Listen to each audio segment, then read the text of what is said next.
서기 6년 시리아 총독 구레뇨가 그 당시 29세였던 아겔라오에게 아우구스투스 황제로부터 유대 왕 윤허를 받아오라고 로마로 보낸 적이 있습니다. 대제사장을 비롯하여 예루살렘 실세들은 사마리아 여인 말타케 소생 아겔라오가 왕이 되는 것을 원치 않았기 때문에 대표단을 먼저 보내 아겔라오를 귀양 보낼 때 써먹은 날조 문서, 이름만 바꾼 거짓말입니다. 자고 이래로 강대국 속주로 명맥을 이어온 유대 역사는 사금팔이 하나도 건질 게 없는 한심한 이야기뿐입니다.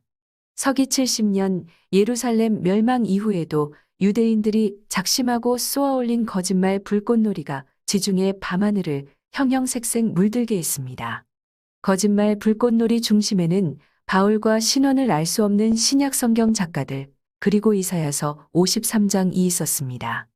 서기 70년 예루살렘 멸망과 로마인들은 아무런 관련이 없습니다. 유대 종파분자들이 불나방처럼 춤을 추듯 무모한 객기와 난동을 부리면서 파국을 자초한 일입니다.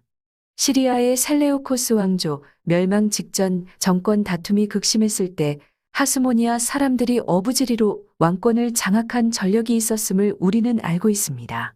서기 70년 예루살렘 시가지를 제각각 차지한 젤롯 당, 시카리 당, 기스칼라 요한 무리들도 로마 정세가 뒤숭숭한 분위기를 틈타 정권을 차지하려는 야심을 드러내고 있었습니다.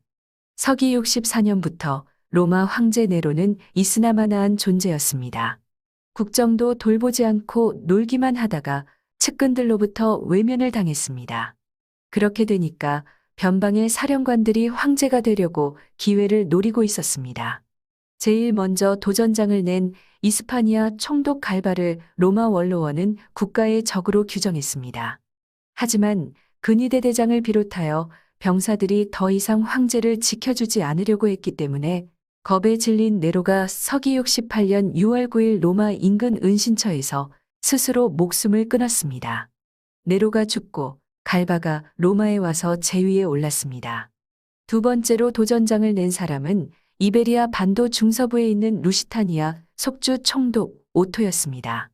갈바는 원로원이 자기를 국가의 적으로 규정한 것에 앙심을 품고 로마에 와서 정적들을 처형한 다음 73세였던 그는 후계자를 지명할 때 근위대 병사들의 지지를 받고 있는 오토를 무시하고 다른 사람을 지명했다가 제위에 오르고 7개월이 되던 1월 15일 오토에게 살해당했습니다.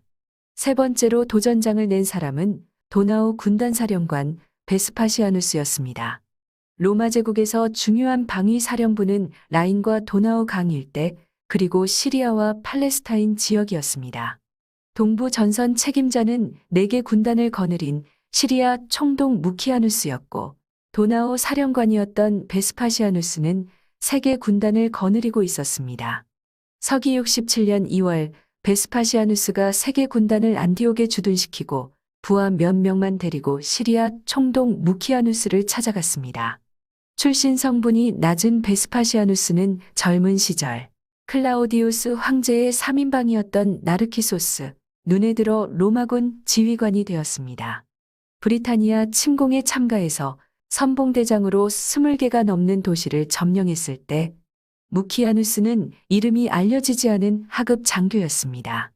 무키아누스의 전폭적인 지원을 약속받게 된 베스파시아누스는 60세였고 50대 후반의 무키아누스 그리고 아들 티투스는 30세였습니다. 갈바와 한번 겨루어 볼 만한 위치에 있었습니다. 그러나 내전을 원치 않았기 때문에 황제가 되려던 생각을 접고 서기 69년 겨울 티투스를 축하 사절로 보냈습니다. 티투스가 로마로 가던 중 코린트에서 갈바가 오토에게 살해당했다는 소식을 듣고 시리아로 되돌아갔습니다. 네 번째 도전자는 비텔리우스였습니다. 부친 루키우스 비텔리우스 후광으로 막강한 지지 세력을 확보해 놓고 있었기 때문에 만만한 상대가 아니었습니다. 그가 로마로 오니까 오토가 부하들을 보내 싸우게 했습니다. 알프스 산맥 남쪽 롬바르디아 평원에서 싸우고 있을 때 전세가 불리하다는 보고를 받고 오토는 4월 16일 자살했습니다.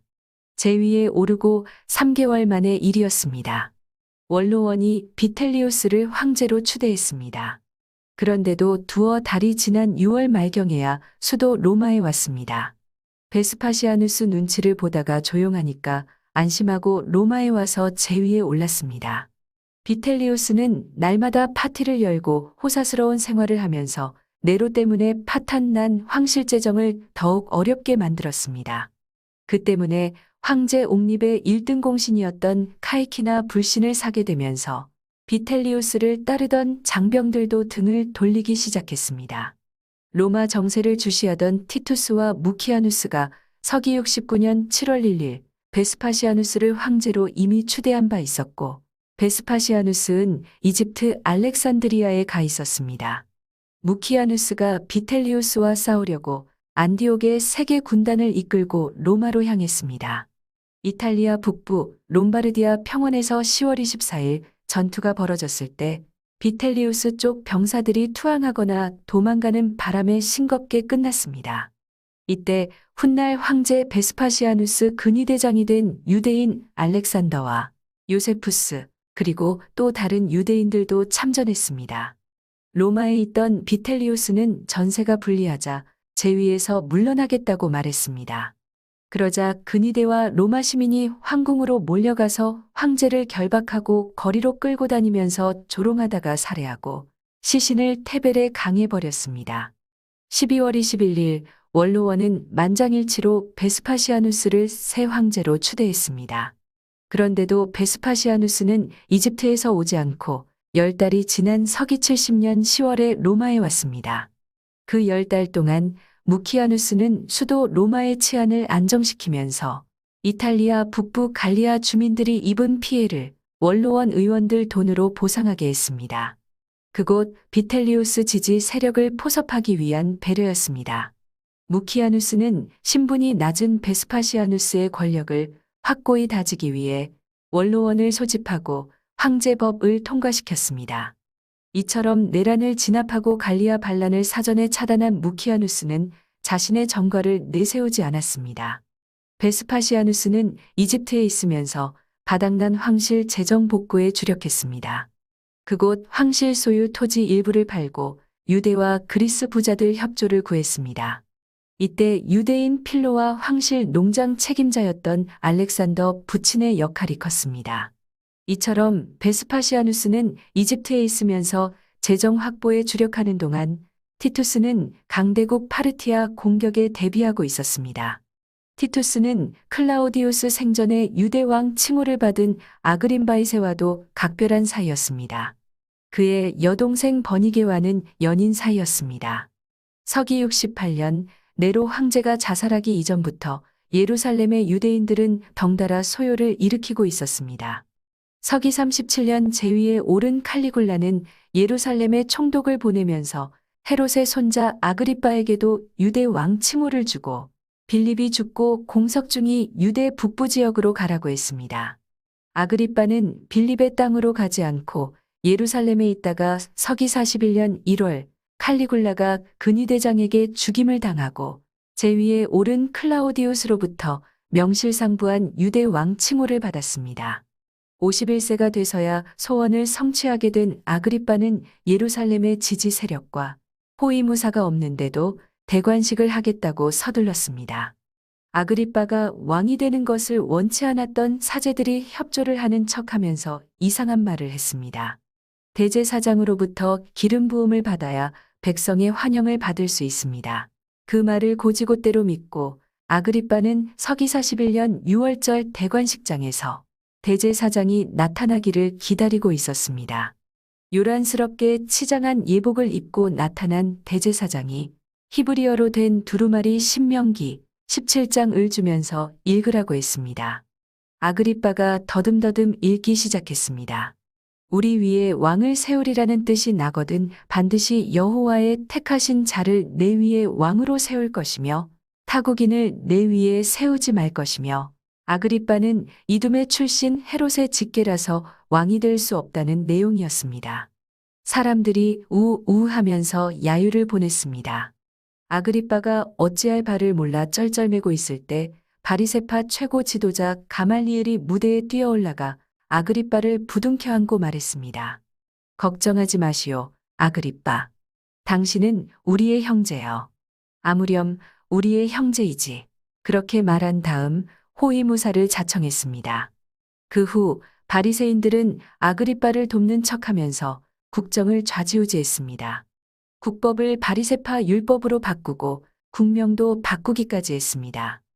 아그리빠는 대관식이 있고 3년이 지난 서기사 14년 8월 1일 클라우디우스 황제 생일 축하 행사로 극장에서 연극을 관람하다가 누군가가 건네준 독극물을 마시고 죽었습니다. 이와 관련된 기록이 사도행전 12장에 있습니다. 헤롯이 나를 택하여 왕복을 입고 위에 앉아 백성을 효유한대. 헤롯이 영광을 하나님께로 돌리지 아니하는 고로 주의 사자가 곧 친히 충이 먹어 죽으니라. 서기 54년 성전 봉헌식을 하려다가 성전 무용론을 주장하는 폭도들 공격으로 취소된 일이 있었고, 서기 66년 성전 경비대장 엘루아사를 비롯하여 젊은 사제들이 매일 조석으로 행하던 황제를 위한 제사를 중단시켰습니다.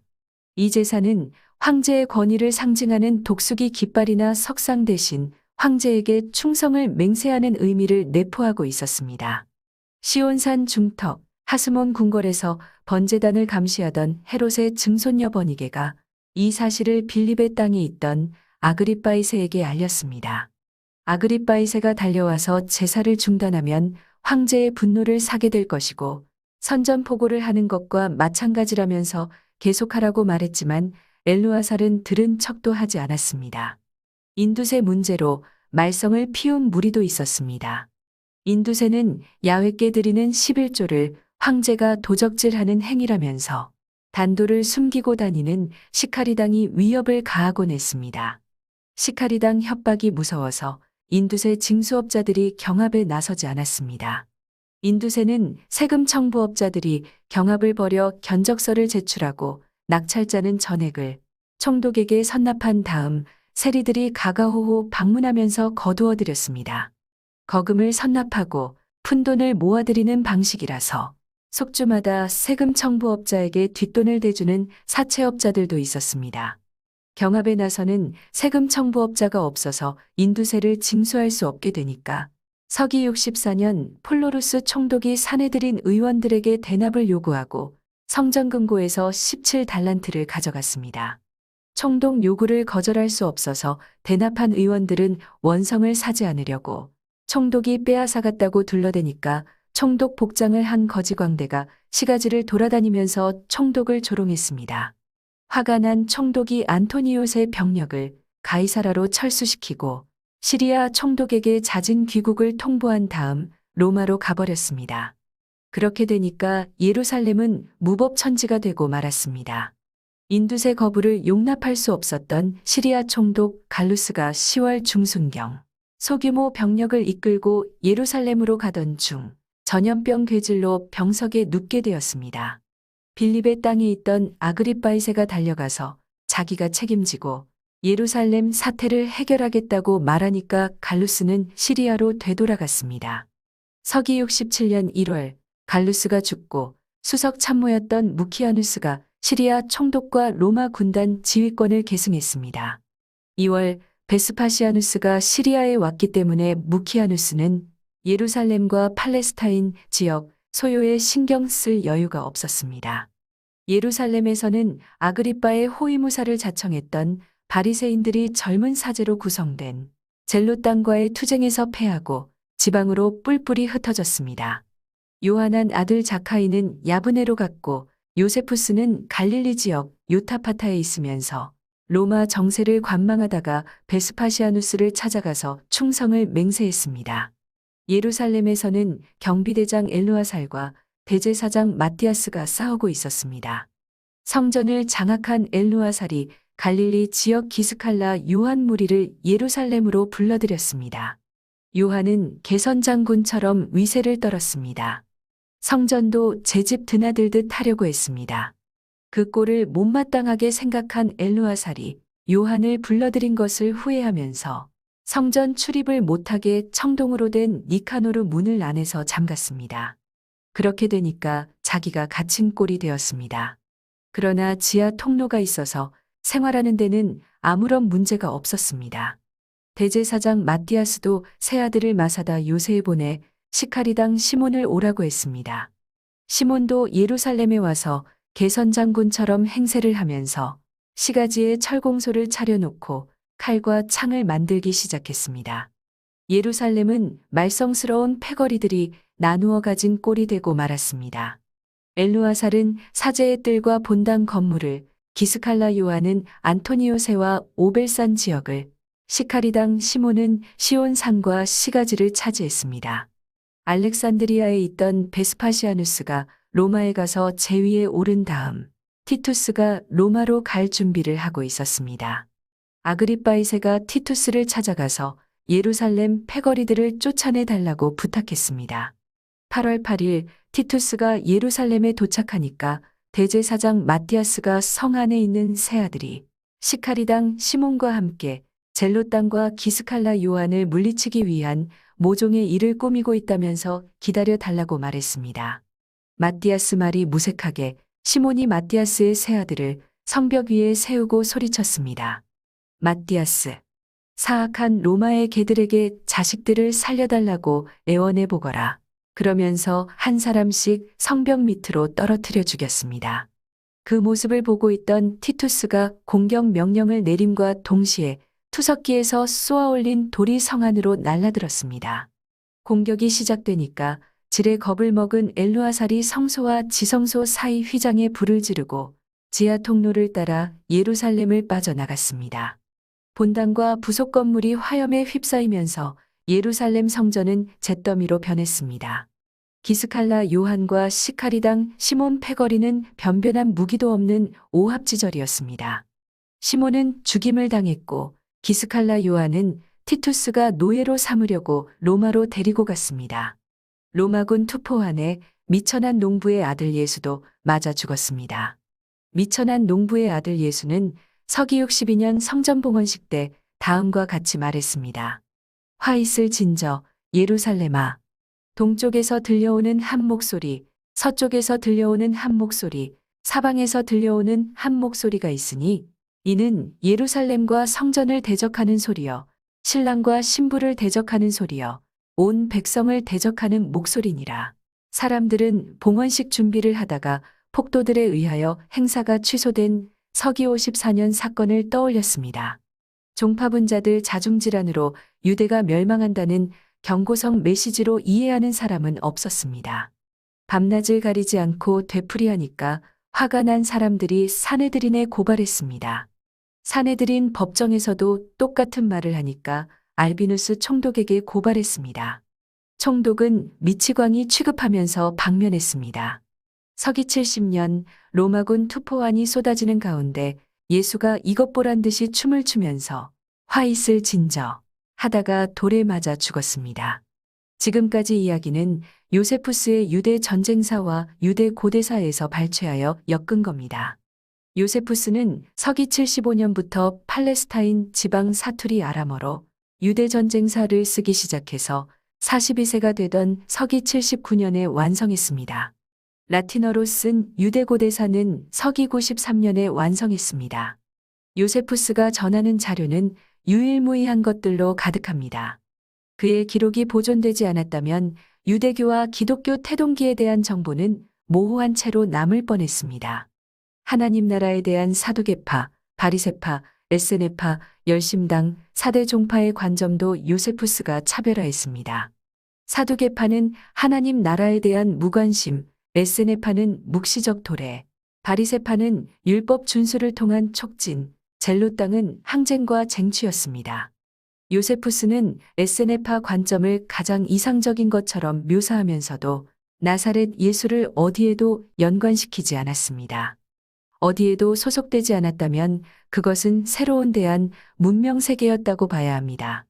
지금으로부터 2000여 년 전 사람들에게 미래는 정체를 알 수 없는 두려움, 종교적 불경 그 자체였습니다. 예수가 말한 시대의 표적은 역사적 현실에 대한 깊은 통찰력과 시대를 예견하는 해안으로 볼 수 있습니다. 과거에서 미래를 가져오려고 하는 사람들에게 시대의 표적은 아무런 의미가 없습니다. 요세푸스는 서기 70년 이후 로마에 정착했으며 베스파시아누스 황제 가문에서 사용하는 플라비우스 명칭을 얻어 플라비우스 요세푸스로 개명도했습니다. 황제 후견인의 영광도 누렸습니다. 로마 시민권과 연금, 그리고 토지 등을 하사받고 노후를 편안하게 보냈습니다. 그런데도 유대 전쟁사는 눈살을 찌푸리게 만드는 각종 전투 용어와 과장된 표현 일색입니다. 베스파시아누스는 가다라에 입성하자마자 모든 젊은이들을 하나도 남겨놓지 않고 모조리 학살하였다. 로마인들은 유대국의 원한을 품고 있었고 특히 칼루스의 참패로 인한 적개심이 불타오르고 있었기 때문에 연령에 관계없이 닥치는 대로 학살했다. 이 정도면 웃어넘길 수 있습니다. 요세푸스의 기록에만 의지해서 수를 세면 100만 이상의 유대인들이 서기 70년 유대 전쟁에서 희생되었다는 계산이 나옵니다. 요세푸스도 지중해 밤하늘을 수놓은 거짓말 불꽃놀이에 한몫을 했다고 봐야 합니다.